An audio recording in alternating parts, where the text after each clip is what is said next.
You're simply the best, better than all the rest, better than anyone. Assalamualaikum warahmatullahi wabarakatuh. Khabar semua? Okey, selamat menyambut Hari Raya Adil diri kita dulu dengan meminum air yang simple tetapi dia refresh dan sedap. Okey. Bahan pun tak banyak nak dipakai. Yang awak tengok kat sini 5 bomo, kan? Kita potong 4 5 bomo ni atau potong 2 pun boleh sembarang. Okey, kita ikut kita punya blender punya capacity lah atau besar dia macam mana, kan? Okey. Ni refreshing untuk segarkan kita, insya-Allah. Lepas tu kalau nak kurus-kuruskan badan, minum ni terus sebulan saya rasa badan awak kurus. Masukkan kat dalam. Nampak clear Okey.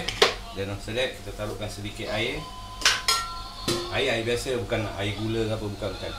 Air biasa juga. Okey. So, kita tutupkan dia. Saya tutup sekejap lah. Sebab apa? Kalau saya blend nanti bising bunyi. Nampak saya dah grind. Takbir pun dah berkumandang, kan? So kita selamat menyambut Hari Adha kepada semua saya ucapkan, insya-Allah. Okey. So kita masukkan 5 bomo tadi kita yang dah grind tu, kan, kat dalam ni. Okey. Dan after that any fresh milk will do, tapi full cream.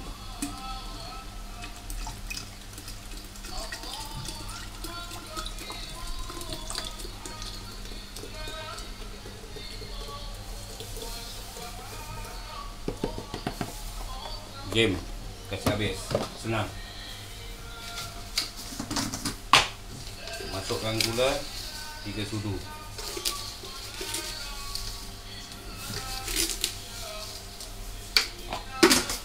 Dan after sedikit ini.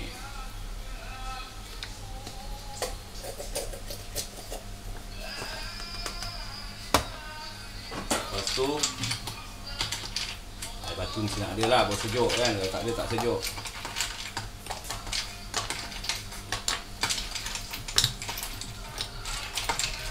Okey. Kalau suka ais, taruh lebih. Kalau tak nak, sekejap kita